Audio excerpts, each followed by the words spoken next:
প্রিয় দর্শক, ৯ ফেব্রুয়ারি ২০২৫ আর ওদিকে ২৬শে মাঘের সকালে আমরা সবাইকে স্বাগত জানাচ্ছি আমাদের এশিয়ান সংবাদ বিশ্লেষণে। যারা আমাদের সঙ্গে আছেন সবাইকে স্বাগত। যারা এতদিন যাবত যারা আমাদের সঙ্গে থাকছেন তাদের জন্য শুভেচ্ছা, আর নতুন যারা আমাদের সঙ্গে যুক্ত হচ্ছেন নতুন দর্শকদের জন্য আমাদের শুভ কামনা। রবিবারের আজকের সকালে আবারও নানান তথ্য নিয়ে আমরা আপনাদের সঙ্গে গতকাল এবং আজকে ঘটে যাওয়া এবং সর্বশেষ সংবাদ যেটি আমরা অনলাইনে পাচ্ছি সকল পত্রপত্রিকার আমরা চেষ্টা করি সেই সঙ্গে আপনাদের যুক্ত করতে। আর আমাদের অতিথি থাকেন, সে অতিথিও আমাদের অনেক তথ্য দিয়ে থাকেন, বিশ্লেষণ করে থাকেন। সব কিছু মিলে সংবাদ, শুধু সংবাদের শিরোনামের সঙ্গে কিন্তু আমরা থাকি না, আমরা চেষ্টা করি সংবাদটিকে যথাযথ বিশ্লেষণ করার এবং সেটি নির্মোহভাবে। আশা করছি এশিয়ান সংবাদ বিশ্লেষণের সঙ্গে আপনারা আছেন, আমি আছি ডক্টর মঞ্জুরুল হক। চলুন আমরা একেবারে শুরু করি আমাদের আজকের শুরুর পত্রিকা দেশ রূপান্তর। আজকে রবিবারের পত্রিকাতে দেশ রূপান্তর বলছে দায়িত্বশীলদের দৈনিক হিসেবে সে তাকে পরিচয় দেয়। তার একেবারে প্রথম লাল কালিতে যে হেডলাইন সেটি দিয়ে আমরা একটু শুরু করতে চাই আজকে। চলুন, সারা দেশে অপারেশন ডেভিল হান্ট এটি শুরু হয়েছে। ড্রপ হেডে যে কথাগুলো লেখা হয়েছে, গাজীপুরে ছাত্রদের উপর হামলায় গ্রেপ্তার ১৬, এক সপ্তাহ না গেলে এবারের অভিযান সম্পর্কে কিছু বলা যাবে না, ঢাকা বিশ্ববিদ্যালয়ের অধ্যাপক সাব্বির আহমেদ। পরিস্থিতি স্থিতিশীল রাখতে এমন অপারেশন চালানো হয়, সাবেক আইজিপি মোহাম্মদ নুরুল হুদা বক্তব্যগুলো আমরা দেখলাম। আর লালকালিতে এই হেডলাইনটি হয়েছে। আর তার ঠিক ওপরে একটি ছবিতে আমরা দেখছি দেশের বিভিন্ন স্থানে হামলা ভাঙচুরকে কেন্দ্র করে গতকাল সুপ্রিম কোর্ট এলাকায় নিরাপত্তা জোরদার করে আইন শৃঙ্খলা বাহিনী। আমরা বিচার বিভাগের এলাকায়, সুপ্রিম কোর্ট এলাকায়ও দেখছি যে অস্থিতিশীলতা তৈরি হয়। একেবারে উপরের দিকে যদি আমরা একটু যাই, বিক্ষোভে উত্তাল গাজীপুর, এক ছাত্র গুলিবিদ্ধ, আমাদের একজন শিক্ষার্থী আবার গুলিবিদ্ধ হয়েছেন। আর ৬ সংস্কার কমিশনের ২০০০ সুপারিশ, এ ড্রপ হেডে বলা হলো উল্লেখযোগ্য সংস্কারের প্রস্তাব।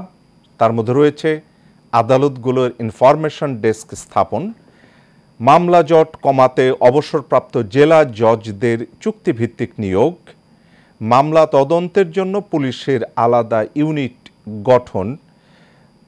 দর্শক, আমরা জানি, প্রায় সবারই একেবারে জীবন দিয়ে আমরা জানি যে একটি মামলা সেটি নিষ্পত্তি হতে বছরের পর বছর লাগে এবং তার একটি রায়ের জন্য অপেক্ষা করতে হয় জীবনের বহুকাল। এটির থেকে আমাদের বেরোতে হবে। স্বাধীনতার এই ৫৪ বছরের পরেও আমরা এই জটগুলো ছাড়াতে পারছি না, আসলে ছাড়াতে চাইছি না কিনা। পাঠ্য বইয়ের তথ্য এবং মানচিত্র নিয়ে চীনের আপত্তি, এটি আমরা দেখছি। ইসির আপত্তি রেখেই সুপারিশ কমিশনের। ট্রাম্পের সঙ্গে মোদির বৈঠকে উঠতে পারে বাংলাদেশ প্রসঙ্গ। আমরা একটু নিচের দিকে যদি যাই, লোয়ার ফোল্ডে আইনি গাড্ডায় ফাঁসির আসামি। দেখুন ড্রপ হেডে কি বলা হচ্ছে, ২৫৭০ জন আসামি ফাঁসির সেলে মৃত্যুর দিন গুনছে।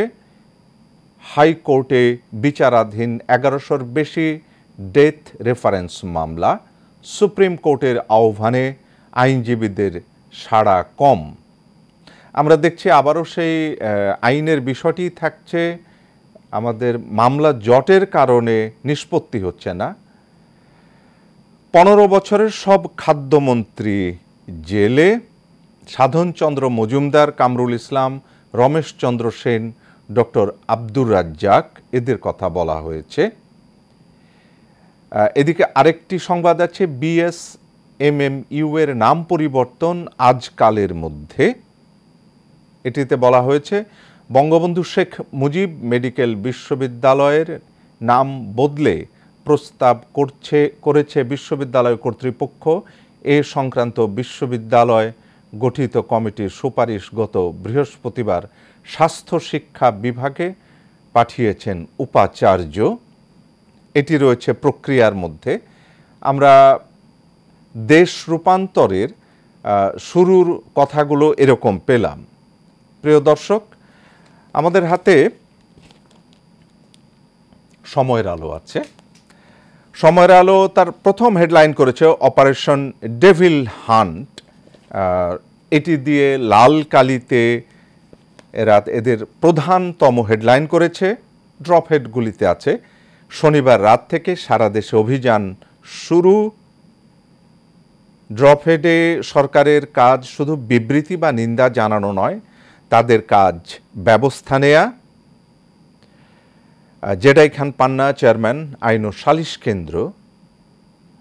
আর কোটেশন মার্কে আবারও বলা আছে সরকার কঠোর না হলে আইন শৃঙ্খলা পরিস্থিতি নিয়ে মানুষের মধ্যে সংশয় থেকেই যাবে। আনোয়ার ফারুক সাবেক সচিব, তার কথা এটি। এরপরেই সুপ্রিম কোর্টের প্রবেশ মুখে গতকাল সেনাবাহিনীর সতর্ক অবস্থানের একটি ছবি আমরা দেখতে পাচ্ছি। যাদের হাতে পত্রিকা রয়েছে তারা তো দেখছেনই, যাদের হাতে পত্রিকা নেই এই মুহূর্তে তাদের জানিয়ে দিয়ে রাখি। ঠিক তার নিচেই একটি শিরোনাম, সেটি হলো এবার ছাত্রদের লক্ষ্য করে গুলি, গাজীপুরে মাইকে ঘোষণা দিয়ে হামলা। একটা কোটেশন আছে, আইন শৃঙ্খলা বাহিনী ও পুলিশকে বারবার খবর দিলেও তারা সঠিক সময় ঘটনাস্থলে আসেনি, সার্জিস আলম এটি বলেছেন। তার ডান পাশে উপদেষ্টা আসিফ নজরুলের একটি ব্রিফিং। কালক্ষেপণ করে ক্ষমতায় থাকার বিন্দুমাত্র ইচ্ছে নেই সরকারের, সরকারি অর্থ উদ্ধার করতে যান বের হয়ে যাচ্ছে। ফ্যাসিবাদের বীজ নিহিত ছিল ৭২-এর সংবিধানেই। ৬ সংস্কার কমিশনের পূর্ণাঙ্গ প্রতিবেদন। এতে যা আছে ২৫টি মন্ত্রণালয় ও ৪০টি বিভাগ পুনর্বিন্যাসের সুপারিশ। বিচার প্রক্রিয়ায় দোষী সাব্যস্ত না হওয়ার আগে মিডিয়া ট্রায়াল নয়। বলা হয়েছে রাজনীতি ও আমলা নির্ভরতা কমিয়ে ৪৭ সুপারিশ দুদক কমিশনের। এটি আমরা সময়ের আলোর আপার ফোল্ডে পেয়েছি। লোয়ার ফোল্ডে গাজীপুরের রাজবাড়িতে গতকাল ছাত্রদের উপরে হামলার প্রতিবাদে যে অবরোধ কর্মসূচিতে অংশ নেন সার্জিস আলম, তারই একটি ছবি আমরা দেখতে পাচ্ছি। গাজীপুরের ঘটনা সম্পর্কে আমরা জানিয়ে দিলাম যে অবস্থানেই আয়নাঘর খুঁজতে উৎসুক জনতার ভিড়। ধানমন্ডি ৩২ ঘিরে কৌতূহল। সম্পর্ক স্বাভাবিক হোক চায় না ভারত, ঘোলা পানিতে মাছ শিকারের চেষ্টা। এটি রয়েছে ডান পাশের একটি খবরে। কিস্তির চাপে ঘুম হারাম, চড়া সুদের জালে আটকা রিকশা চালকের জীবন। ২৭ বছরের ব্যবধানে বিজেপির দিল্লি জয়, এটি একটি খবর। এবার ড্রপহেডে বলা হয়েছে সুশাসন ও উন্নয়নের জয় বললেন মোদি। নয়াদিল্লিতে হেরেছেন কেজরিওয়াল, পরাজয় মেনে জয়ীদের অভিনন্দন। আর ১১ই ফেব্রুয়ারি থেকে সারা দেশে জনসভা করবে বিএনপি, এটি আমরা বিএনপির একটি সংবাদ পাচ্ছি। এই ছিল আমাদের সময়ের আলোর প্রথম পৃষ্ঠার লোয়ার ফোল্ডের সংবাদগুলো। প্রিয় দর্শক, আমরা কিন্তু সঙ্গে আছি, আরও অনেকগুলো কথা আছে। আমাদের সঙ্গে আজকে অতিথি যুক্ত হবেন আন্তর্জাতিক মাতৃভাষা ইনস্টিটিউটের সম্মানিত মহাপরিচালক থাকবেন। এই ফেব্রুয়ারিতে তারা কি করছেন এই সব কথা নিয়ে। অনলাইন অফলাইনে আপনি যদি এশিয়ান টেলিভিশনের লাইভে যান, গুগলে গিয়ে সার্চ দিলেই আপনি এশিয়ান টেলিভিশন লাইভ পাবেন, আবার ওদিকে ইউটিউবে পাবেন। সব দিকেই কিন্তু আমরা আপনাদের সঙ্গে আছি। তার মানে আমাদের সঙ্গে একটি টেলিভিশন সেট সঙ্গে নাই বলেই আমি এশিয়ান টেলিভিশনের সঙ্গে নই, তা কিন্তু নয়। সুতরাং সব জায়গাতে আমরা কিন্তু আপনার সঙ্গে। দৈনিক ইত্তেফাক দিয়ে এবারের কথাগুলো বলি। রবিবার ৯ ফেব্রুয়ারি ২৬শে মাঘের দৈনিক ইত্তেফাক, নিশ্চয় জানেন প্রতিষ্ঠাতা তফাজ্জল হোসেন মানিক মিয়া। ইত্তেফাক তার প্রথম হেডলাইনে যেটি বলছে সেটি হলো হামলার প্রতিবাদে হাসনাত ও সার্জিসের নেতৃত্বে সমাবেশ। গাজীপুরের একটি ছবি দেয়া আছে, ঠিক তার উপরেই ইত্তেফাকের একদম আপার ফোল্ডে, সেটি হলো বৈষম্য বিরোধী ছাত্র আন্দোলনের আহ্বায়ক হাসনাত আবদুল্লাহ ও জাতীয় নাগরিক কমিটির মুখ্য সচিব সংগঠক সার্জিস আলম গতকাল দুপুরে রাজবাড়ী সড়কে বিক্ষোভ সমাবেশে যোগ দেন এবং বক্তব্য রাখেন। প্রথম ছবিটি আমরা দেখছি। এই সংবাদটি ড্রপহেডে বলা হয়েছে যে গাজীপুরে বৈষম্য বিরোধী শিক্ষার্থীদের লক্ষ্য করে গুলি, একজন আহত। আমরা পুলিশকে সহযোগিতা করব বললেন হাসনাত। ধৈর্যের বাঁধ ভাঙলে আরেকটি বিপ্লব, সার্জিস বলেছেন কথাটি। সদর থানার ওসি সাসপেন্ড, পুলিশ কমিশনারের ক্ষমা প্রার্থনা, 16 জন গ্রেফতার। এ কথাটি আমরা ইত্তেফাকের প্রধান শিরোনামে দেখলাম। ইত্তেফাক আরও বলছে সারা দেশে অপারেশন ডেভিল হান্ট শুরু। এর ঠিক ডান পাশেই আমরা পেয়েছি 6 সংস্কার কমিশনের পূর্ণাঙ্গ প্রতিবেদন। কিছু সুপারিশ এই সরকারি বাস্তবায়ন করবে, কিছু বিষয়ে এই মাসেই সংলাপ। আশু করণীয় বিষয়গুলোর 50% 1 মাসের মধ্যে করে ফেলা হবে। আমাদের শিক্ষক আসিফ নজরুল এবং উপদেষ্টা, সম্মানিত উপদেষ্টা আসিফ নজরুল কথাগুলো বলেছেন। দর্শক, আপনারা জানেন যে সংস্কার, এই দেশে রাষ্ট্রযন্ত্রের আইনের সংস্কারটা খুব জরুরি, না হলে দেশ এগোবে না। আমাদের সঙ্গে যুক্ত হবেন আমাদের আজকের অতিথি অধ্যাপক ডক্টর মোহাম্মদ আসাদুজ্জামান, মহাপরিচালক আন্তর্জাতিক মাতৃভাষা ইনস্টিটিউট। আমরা অধ্যাপক ডক্টর মোহাম্মদ আসাদুজ্জামানকে স্বাগত জানাচ্ছি এশিয়ান সংবাদ বিশ্লেষণে। আমরা তার সঙ্গে যুক্ত হবার সঙ্গে সঙ্গেই আমরা কথা বলতে শুরু করছি। অধ্যাপক ডক্টর মোহাম্মদ আসাদুজ্জামান, মহাপরিচালক আন্তর্জাতিক মাতৃভাষা ইনস্টিটিউট, আপনাকে স্বাগত জানাই আমাদের আজকের এশিয়ান সংবাদ বিশ্লেষণে। নিশ্চয়ই আজকের সকালে ভালো আছেন? জি, ভালো আছি। আপনাকেও ধন্যবাদ এবং যারা দেখছেন তাদের প্রতি শুভকামনা। অধ্যাপক ডক্টর মোহাম্মদ আসাদুজ্জামান, আন্তর্জাতিক মাতৃভাষা ইনস্টিটিউট নিয়ে আমাদের অনেক চাওয়া পাওয়া আছে, কারণ ইউনেস্কোর, আমরা জানি যে ইউনেস্কোর ক্যাটাগরি 2 একটি প্রতিষ্ঠান বাংলাদেশে, সেটি হচ্ছে আন্তর্জাতিক মাতৃভাষা ইনস্টিটিউট। অনেকগুলো চড়াই উতরাই এবং অনেক বছর কিন্তু পার হয়ে গেছে, এক যুগেরও বেশি এবং তার চেয়ে বেশি। আমরা কি করতে পেরেছি? আমরা জেনেছিলাম যে নৃভাষা বৈজ্ঞানিক সমীক্ষা নামে একটি গবেষণা সেখানে হয়েছিল, তার অবস্থান কি? এবং আপনি দায়িত্বপ্রাপ্ত হবার পরে আমাদের এখনকার আন্তর্জাতিক মাতৃভাষা ইনস্টিটিউটের গবেষণা কার্যক্রম, প্রকাশনা, ভাষার জন্য কি কাজগুলো হচ্ছে আমরা একটু জানতে চাই। অধ্যাপক ডক্টর মোহাম্মদ আসাদুজ্জামান, মহাপরিচালক আন্তর্জাতিক মাতৃভাষা ইনস্টিটিউট।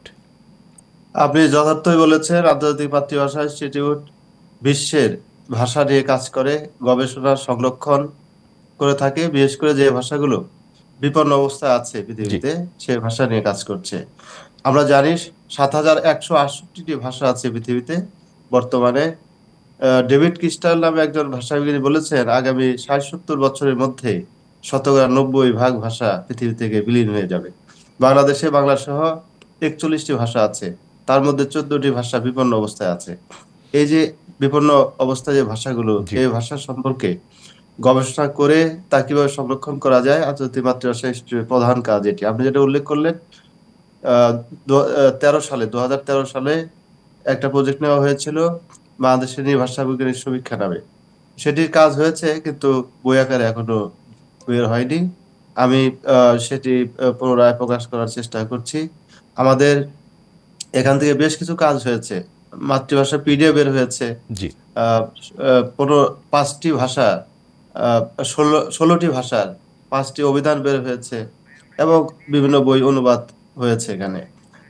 আমাদের বইমেলা এবার আন্তর্জাতিক মাতৃভাষা ইনস্টিটিউট থেকে বিশ্বের সেরা গল্প নামে গল্পের বই বের করছি আমরা, সেখানে অনুবাদের কাজ হয়েছে। অর্থাৎ বিখ্যাত বিখ্যাত যারা লেখক আছেন তাদের লেখাকে পরিচিত করবার জন্য আমরা এই উদ্যোগ নিয়েছি। আমাদের এখানে আহ, একটা লেখন রীতি আর্কাইভ আছে।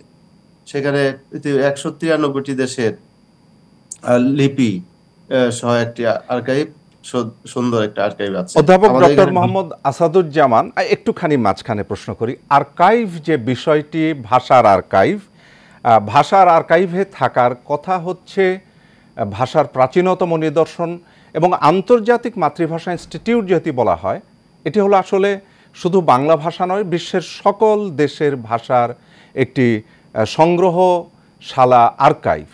তেমন কোনো সংগ্রহ কি ইউনেস্কোর মাধ্যমে আপনারা পেয়েছেন, বা আপনারা নিজেরা কি কোনো প্রাচীনতম কোনো তথ্য ভাষার উপরে নিদর্শন আর্কাইভে রেখেছেন?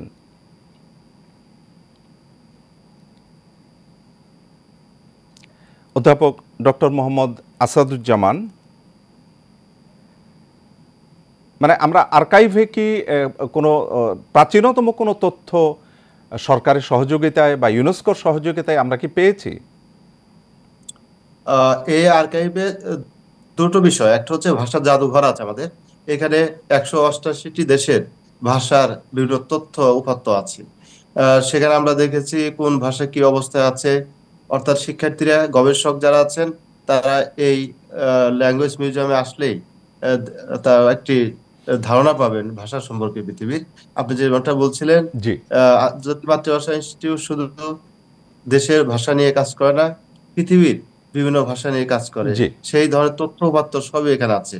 আর দ্বিতীয় যেটা উল্লেখ করেছেন সেটা হচ্ছে লিখন রীতি আর্কাইভ। সেখানে বিভিন্ন ধরনের লিখন রীতি, পৃথিবীর এই যে 188টি দেশের যে ভাষা, সেই ভাষার লিখন রীতি কেমন, ওর বিবর্তিত রূপ কেমন, এই বিষয়গুলো সেখানে উপস্থাপন করা হয়েছে। গবেষকদের জন্য, শিক্ষার্থীদের জন্য এটি একটি বড় কাজ, কারণ এই ধরনের আর্কাইভ আর কোথাও নেই। কাজে আমাদের আন্তর্জাতিক মাতৃভাষা ইনস্টিটিউট এই দিক থেকে বড় একটা কাজ করেছে। আন্তর্জাতিক মাতৃভাষা ইনস্টিটিউটে আমরা একটু যাই, যে ওখানে একটি খুবই সমৃদ্ধ লাইব্রেরি আছে। লাইব্রেরিটি মানে আমাদের যারা ভাষা, শিল্প, সাহিত্য নিয়ে, যারা ভাষা নিয়ে যারা পড়াশোনা করতে চাচ্ছেন, তাদের কতটা কাজে লাগছে? আন্তর্জাতিক মাতৃভাষা ইনস্টিটিউটে একটি সমৃদ্ধ গ্রন্থাগার আছে। এখানে 15,000-এর বেশি বই আছে এবং খুব মূল্যবান বই, যে বইগুলো আসলে সচরাচর পাওয়া যায় না, সেই অন্য বইগুলো কোনো লাইব্রেরিতে নেই। জি, নেই, নেই, অনেক অনেক বই আছে, নেই। তো এখানে গবেষক যারা আছেন তাদের জন্য উন্মুক্ত, সবাই এখানে এসে পড়তে পারবেন। কোনো আহ, ধরনের চার্জ বা কোনো ধরনের সমস্যা এখানে হবে না। আসবেন, পড়বেন, গবেষণা করবেন, এবং এটি আমরা সবার জন্য উন্মুক্ত রেখেছি। আন্তর্জাতিক মাতৃভাষা ইনস্টিটিউটের কাজকর্ম বর্তমানে গতিশীল করবার জন্য আমরা লিঙ্গুইস্টিক অলিম্পিয়াড আয়োজন করেছি সমস্ত বাংলাদেশে। সেই লিঙ্গুইস্টিক অলিম্পিয়াডে কোমলমতি শিক্ষার্থী যারা, তারা পরীক্ষা দিচ্ছে, ভাষা সম্পর্কে সচেতন হচ্ছে। শুধু তার মাতৃভাষা না, আরো যে অন্যদের মাতৃভাষা আছে সেই ভাষা সম্পর্কে শ্রদ্ধা তৈরি হচ্ছে। আমরা খুব খুশি হলাম। অধ্যাপক ডক্টর মোহাম্মদ আসাদুজ্জামান, একটি সময়ে এখানে ইংরেজি ভাষা শেখানোর একটি প্রকল্প চালু ছিল। আপনারা কি বিদেশিদের বাংলা ভাষা শিক্ষা এই বিষয়ে কোনো উদ্যোগ নেবেন? আমার মাতৃভাষা, আমার ভাষা, যে আমরা যে একটু ছোট্ট করে শুনে শেষ করব। আমি দায়িত্ব গ্রহণ করার পরেই আমি 6টি ভাষা শেখানোর কাজ করছি, সেটা আগামী মার্চ থেকে শুরু হবে। এখানে একটি প্রজেক্ট আছে আমাদের, বেঙ্গলি ল্যাঙ্গুয়েজ ফর ফরেনার্স, অর্থাৎ বিদেশিরা যারা আসবেন তাদের জন্য এখানে বাংলা ভাষা শেখানো হবে, সেই ধরনের প্রজেক্টও আছে। কাজে আন্তর্জাতিক মাতৃভাষা ইনস্টিটিউট আসলে আন্তর্জাতিক হওয়ার চেষ্টা করা হচ্ছে। অধ্যাপক ডক্টর মোহাম্মদ আসাদুজ্জামান, অত্যন্ত ভালো লাগলো যে আন্তর্জাতিক মাতৃভাষা ইনস্টিটিউট সমগ্র বিশ্বের আসলে ভাষা নিয়ে কাজ করবার একটি জায়গা। এখানে এই কথাটি আপনি বললেন, আমরা বিশ্বাস করি আন্তর্জাতিক মাতৃভাষা ইনস্টিটিউট আপনার নেতৃত্বে আগাবে। অধ্যাপক ডক্টর মোহাম্মদ আসাদুজ্জামান, মহাপরিচালক, আন্তর্জাতিক মাতৃভাষা ইনস্টিটিউট, এশিয়ান সংবাদ বিশ্লেষণে যোগ দেওয়ার জন্য আপনাকে অসংখ্য ধন্যবাদ। আশা করছি আবারও দেখা হবে। প্রিয় দর্শক, একেবারে শেষের দিকে আমরা একেবারে শেষ মুহূর্তে আজকে যেতে হচ্ছে, মানে ভাষার কথাগুলো বলতে বলতেই আমরা যাচ্ছি। আন্তর্জাতিক মাতৃভাষা ইনস্টিটিউটের কাজকর্মগুলো সারা বিশ্বে ছড়িয়ে যাক, ইউনেস্কোর সঙ্গে সহযোগিতায় কাজগুলি হোক, আমরা এটি চাই। সারা বিশ্বে আমার ভাষাটি ছড়িয়ে দেওয়া যতটা জরুরি, সারা বিশ্বের ভাষাকে আমার কাছে নিয়ে আসাটা কিন্তু ততটাই ততটাই জরুরি। আসুন বিশ্ব ভাষাকে হৃদয়ে ধারণ করি। আজকের মতো যাচ্ছি, শুভেচ্ছা সবার জন্যে।